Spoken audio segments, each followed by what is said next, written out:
चलो मित्रों, lesson number 13 भारतનું સ્થાન, ભૂસ્તરીય રચના અને ભૂપૃષ્ઠ ભાગ 1। વિશ્વના દેશોમાં ભારત આગવું સ્થાન ધરાવે છે। વિશ્વના દેશોમાં ભારત કેવું સ્થાન ધરાવે છે? એક વિશિષ્ટ પ્રકારનું સ્થાન ધરાવે છે। ભારત એક વિશાળ દેશ છે। ભારતીય સંસ્કૃતિ પ્રાચીનતમ છે, બહુ જ જૂની છે। પ્રાચીનતમ એટલે બહુ જ જૂની। તે વસ્તીની રીતે વિશ્વનો લોકશાહી ધરાવતો સૌથી મોટો દેશ। વિશ્વની સૌથી વધુ વસ્તી ધરાવતો દેશ કહે તો ચીન, પણ વિશ્વનો સૌથી વધુ મોટો લોકશાહી દેશ કહે તો ભારત। ભારતીય સંસ્કૃતિની સમન્વયકારી ભાવનાએ કોઈ પણ ધર્મ, જાતિ કે પ્રજાને ભારતીય સંસ્કૃતિની સમન્વયકારી ભાવના દરેકને સમાવી લેવાની ભાવના। કોઈ પણ ધર્મ, જાતિ કે પ્રજાને તરછોડી નથી, પરંતુ દરેકને માટે તેણે દ્વાર ખુલ્લા રાખીને તેમને આવકાર્યા છે। આમ સર્વ ધર્મ, પ્રજા અને જાતિ પ્રત્યે સંભાવ એ ભારતની આગવી લાક્ષણિકતા છે। સર્વ ધર્મ પ્રત્યે સંભાવ એ ભારતની આગવી લાક્ષણિકતા છે। તેથી ભારતને સંસ્કૃતિઓનો સમન્વય થયો છે। તેથી તો ભારતમાં સંસ્કૃતિઓનો સમન્વય થયો છે।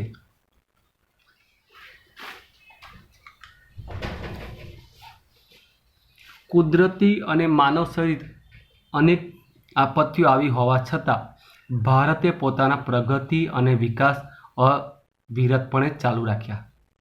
આ ઉપરાંત ભારતીય સંસ્કૃતિના ઘડતર અને વિકાસમાં ભૌગોલિક પરિસ્થિતિને પણ મહત્વનો ભાગ ભજવ્યો છે।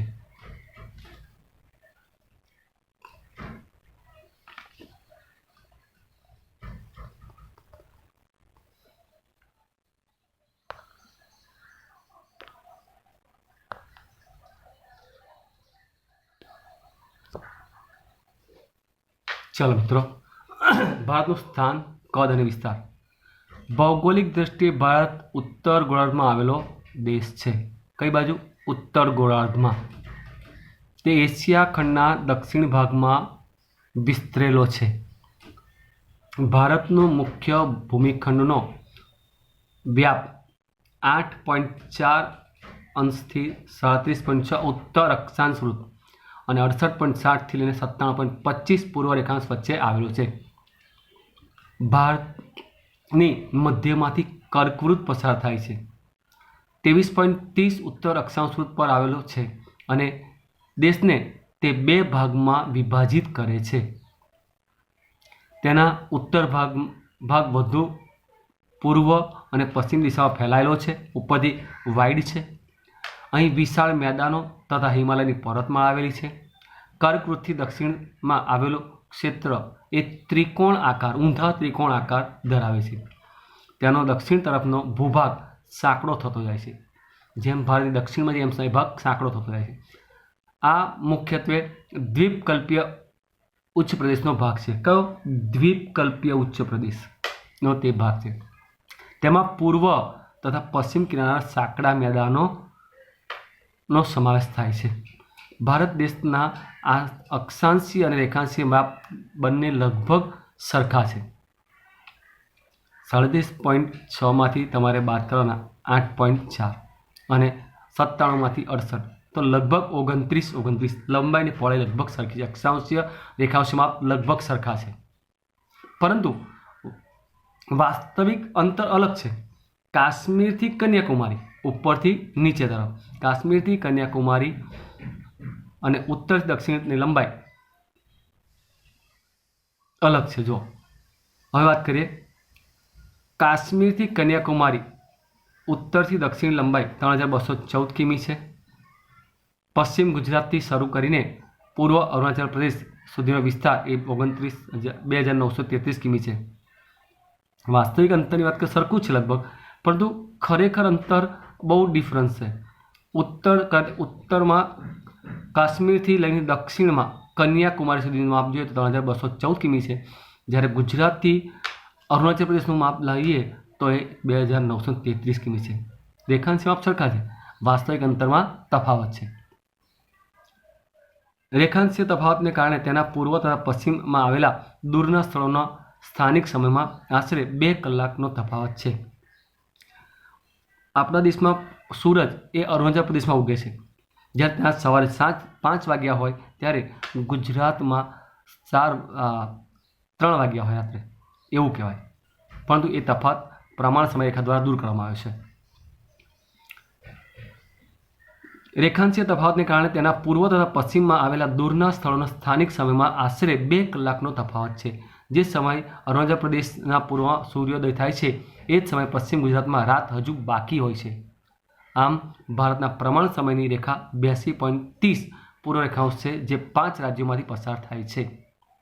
તેની સ્થાનિક સમય સમગ્ર ભારતનો પ્રમાણ સમય માનવામાં આવે છે, અને એ પ્રમાણે અલ્હાબાદ પરથી આ રેખા પસાર છે, અને એ સમયને ધ્યાનમાં રાખીને આખા દેશમાં એ જ સમય નક્કી કરવામાં આવ્યો.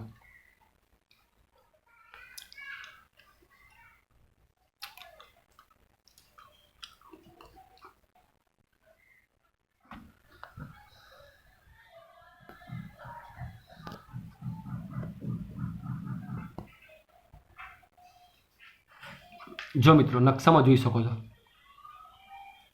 ભારતનું જે માપ છે એની વાત કરીએ તો ઉત્તરથી દક્ષિણ, નીચે દક્ષિણથી જવાનું, દક્ષિણથી ઉત્તર 8.4 થી 37.6, અને પૂર્વથી પશ્ચિમ અથવા પશ્ચિમથી પૂર્વ એ 68.7 થી લઈને 97.25 પૂર્વ રેખાંશમાં આવેલો છે. ભારતની બરાબર મધ્યમાંથી તમે જોઈ શકો છો, જો આ બરાબર મધ્યમાંથી કર્કવૃત પસાર થાય છે, અને આ જે રેખા છે, આ ઊભી રેખા એ પ્રમાણ સમય રેખા છે, જેના દ્વારા ભારત દેશનો સમય નક્કી કરવામાં આવ્યો.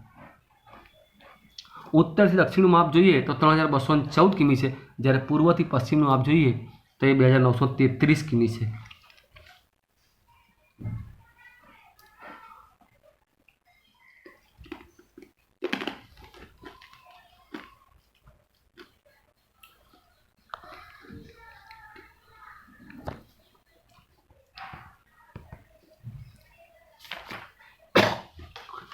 ચલો વાત કરીએ ભારતનો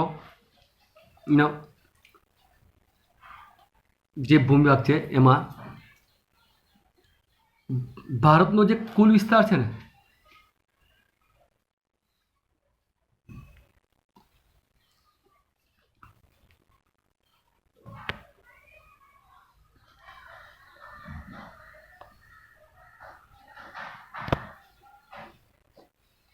નીચે આપી છે મિત્રો.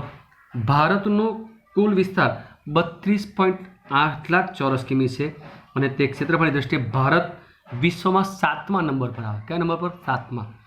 ભારતના વિશ્વના ભૂમિભાગ એ માત્ર 2.42% ભાગ ધરાવે છે. આખી પૃથ્વીનો જે જમીન ભાગ છે એ ભારત માત્ર 2.42% ધરાવે છે. આપણા કરતાં 6 દેશો મોટા છે. કયા દેશો? તો કે રકે અચી બ્રાવો, રકે અચી બ્રાવો, આ 6 દેશો મોટા. ર એટલે રશિયા, ર કે કેનેડા, અ એટલે અમેરિકા, ચી એટલે ચીન, બ્રા એટલે બ્રાઝિલ, અને ઓ એટલે ઓસ્ટ્રેલિયા. રકે અચી બ્રાવો, આ 6 દેશ ભારતથી મોટા છે મિત્રો.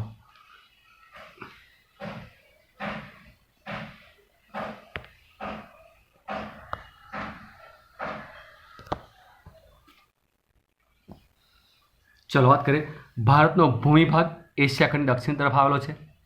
ભારતનો જે ભૂમિભાગ છે એશિયા ખંડની દક્ષિણ, આ એશિયા ખંડ છે. એનો આ ભારત આપણો એ દક્ષિણમાં છે. જો આ દક્ષિણમાં ભાગ એ ભારતનો ભાગ આખો, આ દક્ષિણ ભારતનો ભાગ, બરાબર.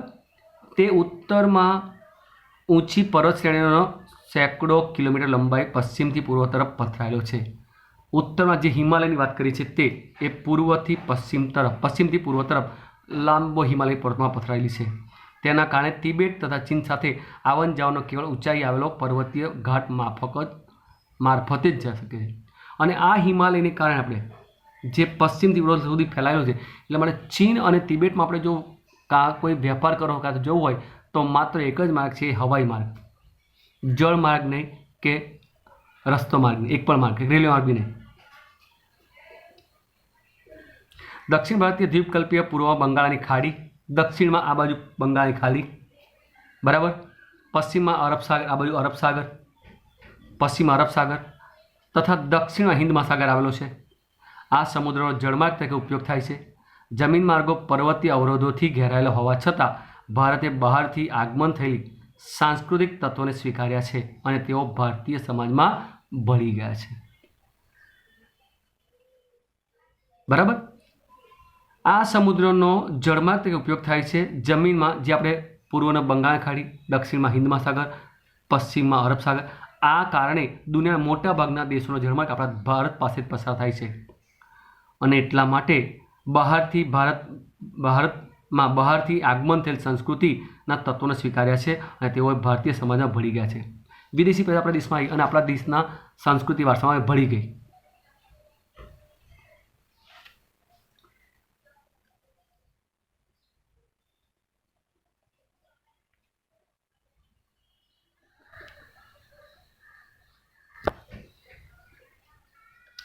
હવે વાત કરીએ ભારતનું વ્યૂહાત્મક સ્થાન. ભારત પૂર્વ ગોળાર્ધમાં મોકાનું સ્થાન ધરાવે છે અને તેનું વ્યૂહાત્મક મહત્વ પણ વિશેષ છે. ભારતે કેવું સ્થાન ધરાવે છે? પૂર્વમાં મોકાનું સ્થાન ધરાવે છે. તેનું વ્યૂહાત્મક મહત્વ પણ વિશેષ છે, જેમાં પ્રાચીન કાળમાં પરસ્પર સંબંધોને વિકસાવવામાં સમુદ્રનું મહત્વપૂર્ણ યોગદાન રહ્યું છે. આપણો દેશ પ્રાચીન સમયથી વેપાર ધંધા માટે પ્રખ્યાત છે. એનું કારણ છે કે આપણાને દરિયાઈ માર્ગ સારો મળ્યો છે. એના કારણે હિન્દ મહાસાગરના શીર્ષ સ્થાને ભારત આવેલું છે અને હિન્દ મહાસાગરની ઉપર જ ભારત આવેલું છે. એશિયા ખંડની દક્ષિણે અને હિન્દ મહાસાગરના શીર્ષ સ્થાને ભારત આવેલું છે.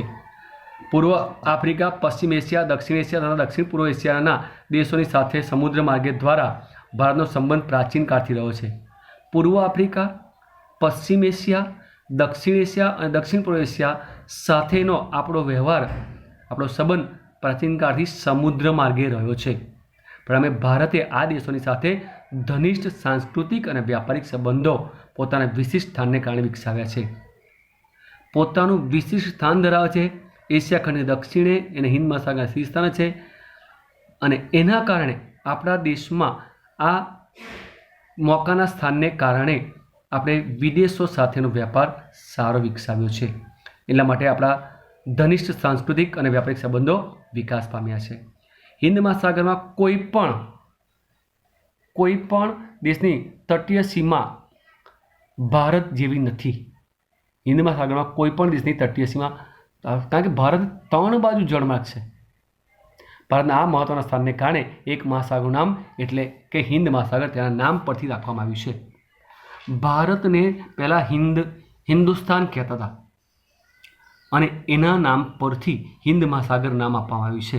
કારણ કે આપણે જે પ્રમાણે સમુદ્ર મળે છે એવો દુનિયાના કોઈ દેશને આવો દક્ષિણમાં કોઈ કિનારો નથી. માટે દક્ષિણનો ભાગ એશિયાનીમાં હિન્દુસ્તાનની 3 બાજુ મહાસાગર આવેલો હોવાથી એનું નામ હિન્દ મહાસાગર આપવામાં આવેલું. બીજું, આંતરરાષ્ટ્રીય જળમાર્ગો પર ભારતનું સ્થાન પણ મહત્વનું છે. આંતરરાષ્ટ્રીય જળમાર્ગની વાત કરીએ તો બી મહત્વનું સ્થાન છે. 1869માં સુએઝ નહેર શરૂ થવાથી ભારત અને યુરોપ વચ્ચેનું અંતર આશરે 7,000 કિમી ઘટી ગયું. કઈ નહેર બનવાથી? સુએઝ નહેર બનવાથી ભારત અને યુરોપ દેશનું જે અંતર હતું, પહેલાં ફરીને આવવું પડતું હતું, આફ્રિકા થઈ અને બધે આવવું પડતું હતું. સુએઝ નહેર બનવાથી ભારત અને યુરોપ વચ્ચેનું અંતર જે 7,000 કિમી છે એ ઘટી ગયું છે. તમને ખબર હોય, વાસ્કો દ ગામા એ આફ્રિકા થઈને કેમ્પ ઓફ ગુડની ભૂસી થઈને દક્ષિણ ભારતમાં ઝામોરિન નામના રાજાના ત્યાં આવ્યો હતો કાલિકટ બંદરે.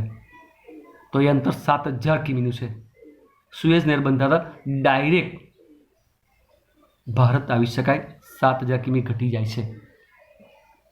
પૂર્વ તથા દક્ષિણ પૂર્વ એશિયા અને ઓસ્ટ્રેલિયાથી આફ્રિકા તથા યુરોપને સાંકળતા જળમાર્ગ હિન્દ મહાસાગર થઈને જાય છે.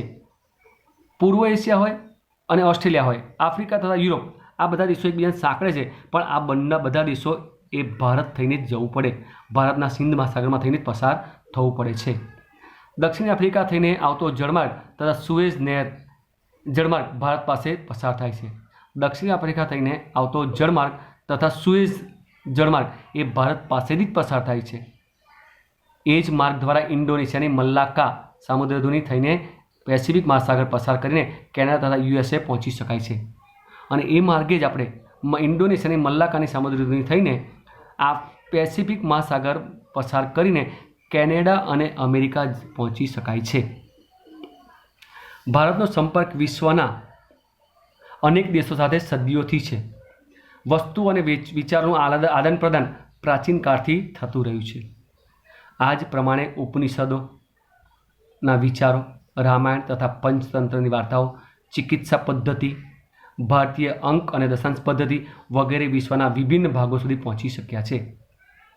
આપણા જે ઉપનિષદોના વિચારો છે તે, આપણું રામાયણ મહાભારતની વાત કરીએ તે, પંચતંત્રની વાર્તાઓ, એક કાગડો અને શિયાળ, એક બે વાંદરા અને બિલાડી, ચિકિત્સા પદ્ધતિ આયુર્વેદિક યુનાની પદ્ધતિ, ભારતીય અંકગણિત અને દશાંશ પદ્ધતિ, 1 2 3 શૂન્યની શોધ, આ બધું ભારતીય શોધો છે અને એને વિશ્વના વિભિન્ન દેશો સુધી પહોંચાડી શક્યા છે આપણે.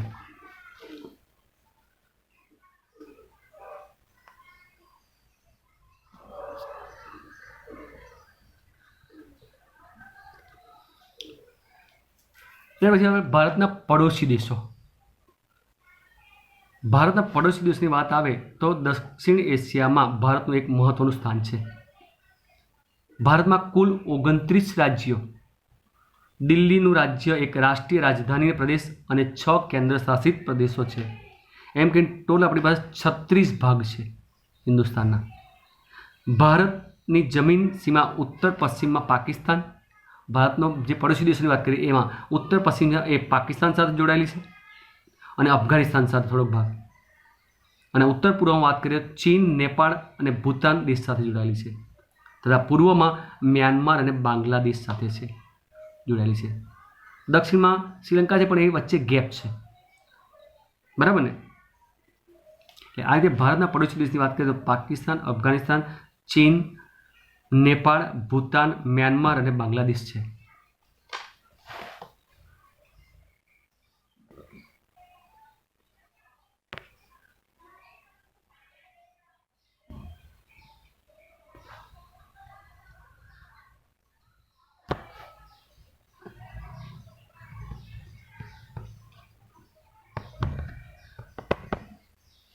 ચાલો આગળ વધીએ. ભારતની દક્ષિણમાં સમુદ્ર કિનારે આપણા પડોશી દેશ શ્રીલંકા અને માલદીવ આવેલા છે. દક્ષિણની વાત કરીએ તો માલદીવ અને શ્રીલંકા બી છે. ભારત અને શ્રીલંકાને છૂટી પાડતી પાલ્કની સામુદ્રધુની અને મન્નારના અખાત દ્વારા એ અલગ પડે છે. શ્રીલંકા અને ભારત એ પાલ્કની સામુદ્રધુની અને મન્નારના અખાતથી અલગ પડે છે. અરબ સાગરમાં લક્ષદ્વીપ ટાપુ આવેલા છે, જ્યારે બંગાળની ખાડીમાં અંદમાન નિકોબાર ટાપુ. ભારતના નકશામાં તમે જોશો જમણી બાજુ ટપકા ટપકા છે, ડાબી બાજુ ટપકા ટપકા. એ જમણી બાજુ અંદમાન નિકોબાર ટાપુ, ડાબી બાજુ લક્ષદ્વીપ ટાપુ. અંદમાન નિકોબાર ટાપુ લગભગ 560 જેવા છે, જ્યારે લક્ષદ્વીપ ટાપુઓ અંદમાન નિકોબાર ટાપુ 560 જેવા, જ્યારે લક્ષદ્વીપ ટાપુ લગભગ 300 જેટલા, 200 થી 300 જેટલા છે. હવે આપણે વાત કરીએ ભારતની ભૂસ્તરીય રચના, જમીનની વાત કરીએ. ભારતના વર્તમાન ભૂપૃષ્ઠનું સ્વરૂપ પૃથ્વીની ભૂસંચલનની પ્રક્રિયા અને બાહ્ય હલનચલનનું પરિણામ છે. ભારતના વર્તમાન ભૂપૃષ્ઠનું સ્વરૂપ, હાલની જે આપણી જમીન છે તેની વાત, એનું કારણ છે એ ભૂસંચલન પ્રક્રિયા અને બાહ્ય હલનચલનનું પરિણામ છે. આ બંને પરિબળો વિનાશક અને રચનાત્મક અસર જોવા મળે છે, અને આ બંને પરિબળોની વિનાશક અને રચનાત્મક અસર જોવા મળે છે. પૃથ્વીની સંરચના વિશેની જાણકારી ખૂબ જ રોચક છે. પૃથ્વીની રચના કીધી હતી એની જાણકારી બહુ જ આનંદદાયી, રોમાંચ પેદા કરી રહી છે. પૃથ્વીનો ઉપરનો પોપડો તેની નીચે રહેલા એસ્થોનોસ્ફિયર, પૃથ્વીનો પોપડો એની નીચે રહેલા એસ્થોનોસ્ફિયરના અર્ધદ્રવિત ખડકોની ઉપર તરી રહ્યો છે. એવું કહે છે પૃથ્વીનો ઉપરનો પોપડો તેની નીચે રહેલા એસ્થોનોસ્ફિયરના અર્ધદ્રવિત ખડકોની ઉપર તરી રહ્યો છે. પૃથ્વીના પેટાળમાં થતી કિરણોત્સર્ગી પ્રક્રિયા, તમને ખબર છે કે સૌથી નીચે લાવારસ છે જમીનમાં, એ કિરણોત્સર્ગી પ્રક્રિયાને પરિણામે ગરમી ઉદ્ભવે છે, જે દ્રવિત ખડકોમાં સંવહનિક તરંગો ઉત્પન્ન કરીને ભૂસપાટી તરફ જવાનો પ્રયત્ન કરે છે, અને એ ગરમી જમીનની ઉપર તરફ આવવા પ્રયત્ન કરે છે. એ લખ્યું છે કે જે દ્રવિત ખડકો સંવહનિક તરંગો ઉત્પન્ન કરી ભૂસપાટી ઉપર તરફ જવાનો પ્રયત્ન કરે છે. ભૂકવચ તરફ ઉદ્ભવતા તરંગો દ્વારા ઉપરનું પડ ફાટીને મોટા મોટા ટુકડામાં વિભાજિત થઈ જાય છે અને આ ટુકડાઓ, આ જે ભૂ તરંગો જે ઉપર આવે છે અને એને કારણે આ જમીનના ટુકડા થયા, આ ભૂમિભાગના ટુકડા થયા, જેને આપણે 8મા ધોરણમાં ભણી ગયેલા કે પૃથ્વી ધગધગતા વાયુનું ગોળો હતું. એમાંથી જે ભાગમાં ટેકરા રચાયા એ પર્વતો બન્યા, બહુ ઊંચા બહુ નીચા એવા જે મેદાનો બન્યા, જ્યાં ખાડા પડે ત્યાં પાણી ભરાઈ ગયા અને જે માટીનું જે આવરણ બન્યું એને આપણે મૃદાવરણ કહેતા હતા. અહીં મૃદાવરણ એટલે આ જે ટુકડા બન્યા એ 7 મૃદાવણીય પ્લેટો અસ્તિત્વમાં આવી 7 ભૂસંચલનીય પ્લેટની તકતીઓ છે. તકતીઓ એટલે પ્લેટો. એમાં એક પેસિફિક પ્લેટ, ઉત્તર અમેરિકા પ્લેટ, દક્ષિણ America plate, Eurasian plate, African plate, Indo Australian plate અને એન્ટાર્કટિકા પ્લેટ. કેટલીક જગ્યાએ આ પ્લેટો એકબીજાથી દૂર જઈ રહી છે. કેટલીક જગ્યાએ આ પ્લેટો જે 7 ખંડો જે આપણે કહી છે એ 7 ખંડો પ્લેટો કહેવાતી હતી, એ પ્લેટો એકબીજાથી દૂર જઈ રહી છે અને આ દૂર જવાની ક્રિયાને અપસારી પ્લેટો કહે છે. પરીક્ષા પૂછાય અપસારી પ્લેટો એટલે શું? તો લખવાનું કે પૃથ્વીની કેટલીક જગ્યાએ આ એ પ્લેટો એકબીજાથી દૂર જઈ રહી છે જેને અપસારી પ્લેટ કહેવાય છે, જ્યારે કેટલીક પ્લેટો એકબીજાની નજીક આવી રહી છે જેને અભિસારી પ્લેટો કહે છે. એકબીજાથી દૂર જાય અપસારી, નજીક આવે અભિસારી પ્લેટો. અપસરણ અને અભિસરણની ક્રિયાથી ભૂપૃષ્ઠ ઉપર સ્તરભંગ અને ગેડીકરણ થાય છે. આ એકબીજા સાથે નજીક આવવાથી એકબીજા સાથે દૂર જવાથી શું થાય છે? ગેડીકરણની રચના થાય છે, સ્તરભંગ થાય છે, ટુકડા વિભાજન થાય છે. આ પ્લેટની ગતિવિધિઓ થકી લાખો વર્ષ દરમિયાન ભૂમિખંડોના આકારો અને સ્થાન ફેર પણ થયા છે અને આ કારણસર પૃથ્વીના જે આકારો છે, ભૂમિખંડો છે, એમાં પણ ફેરફાર થયા છે. એકબીજાથી વિપરીત દિશામાં ખસી જવાની આ પરસ્પર પ્રક્રિયા જે પૃથ્વીની બધી ભૂકંપીય અને જ્વાળામુખી ક્રિયાઓ માટે જવાબદાર છે અને આ રીતે એકબીજાથી દૂર જાય છે અથવા એકબીજા સાથે નજીક આવે છે એનું કારણ જ પૃથ્વીની સપાટી પર અથવા પૃથ્વીની પેટાળમાંથી ભૂકંપીય અને જ્વાળામુખી પ્રક્રિયાઓ માટે જવાબદાર છે. મતલબ એકબીજાથી વિપરીત દિશામાં ખસી જવાની, દૂર જવાની પરસ્પર પ્રતિક્રિયા જ પૃથ્વીની બધી ભૂકંપીય અને જ્વાળામુખી ક્રિયાઓ માટે જવાબદાર છે. પૃથ્વી પર જે ભૂકંપ જ્વાળામુખી ફાટે છે એનું કારણ આ પ્લેટો એકબીજા દૂર અને નજીક જાય છે એનું કારણ છે. સરકતી કે ખસતી આ પ્લેટો જ્યાં એકબીજા સાથે ટકરાઈ રહી છે પર્વત નિર્માણનું કારણ બને છે અને આ પ્લેટો જ્યાં એકબીજા સાથે અભિસરણ થાય છે ત્યારે એ બે ટકરાતા ત્યાં પર્વતોની રચના થાય છે, પર્વતોનું નિર્માણનું કારણ બને છે. પ્લેટો જ્યાં એકબીજા દૂર ખસે ત્યાં ભૂમિખંડો અને મહાસાગરોમાં ફાટોનું નિર્માણ થાય છે. જ્યાં પ્લેટો દૂર જાય છે ત્યાં ભૂમિખંડો અને મહાસાગરો બને છે. આ પ્લેટો પર આવેલા ભૂમિખંડો નિરંતર ખસતા રહે છે. આ પ્રકારની પ્લેટોને રૂપાંતરિત પ્લેટો કહે છે. આ પ્લેટો હંમેશા એ ભૂમિખંડથી નિરંતર ખસતી રહે છે અને એટલા માટે આ પ્લેટોને રૂપાંતરિત પ્લેટો તરીકે ઓળખવામાં આવે છે.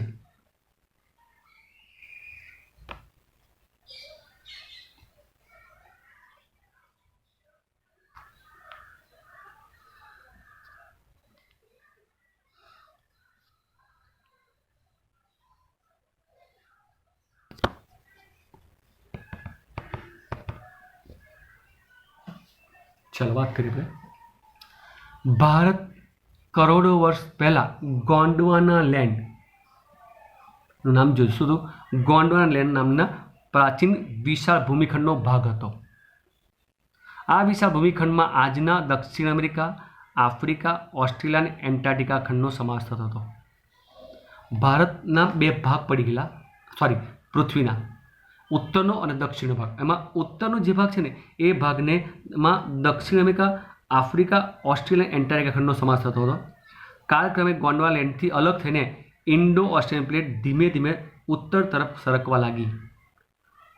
તે ઉત્તર ગોળાર્ધમાં ઘણી મોટી યુરેશિયન પ્લેટ સાથે લગભગ 5 કરોડ વર્ષ પહેલાં ટકરાઈ હોવાનું મનાય છે અને ઇન્ડો ઓસ્ટ્રેલિયન પ્લેટ અને યુરેશિયન પ્લેટ ટકરાવાથી 33 મહાસાગર અથવા 33 સમુદ્રમાંથી હિમાલય પર્વત શ્રેણીનું નિર્માણ થયું એવું કહેવાય છે.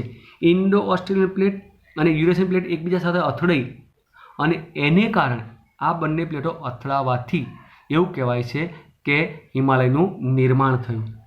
કઈ પ્લેટો? ઇન્ડો ઓસ્ટ્રેલિયન પ્લેટ અને યુરેશિયન પ્લેટ. કઈ પ્લેટો? ઇન્ડો ઓસ્ટ્રેલિયન પ્લેટ અને યુરેશિયન પ્લેટ એકબીજાને ટકરાવવાથી હિમાલયનું નિર્માણ થયું એવું કહેવાય છે. હિમાલય પર્વત શ્રેણી દક્ષિણે એક વિશાળ ખીણ બનીને જેમાં સમય જતાં ઉત્તર દક્ષિણથી વહેતી નદીઓનો કાપ ઠલવાયો.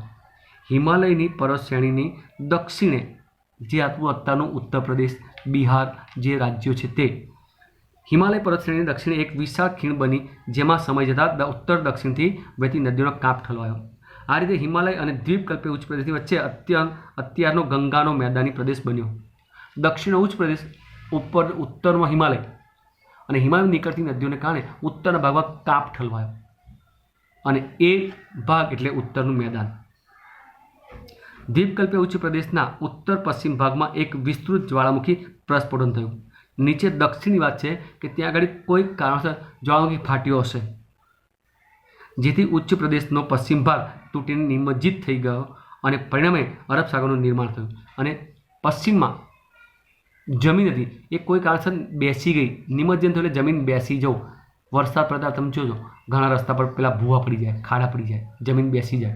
એવી તર આ જ્યાં ભારતનો એશિયાનો જે ભાગ હતો એનો અમુક ભાગ બેસી ગયો અને એને કારણે ત્યાં પાણી ભરાતા અરબ સાગરનું નિર્માણ થયું. આ ભૂમિની મજ્જને કારણે પશ્ચિમ ઘાટ વધારે સુસ્પષ્ટ થઈ ગયો અને ભારતનો આખો નકશો અલગ તરી આવ્યો. આમ ભારતીય ભૂમિખંડમાં અનેક વિવિધતા જોવા મળે છે.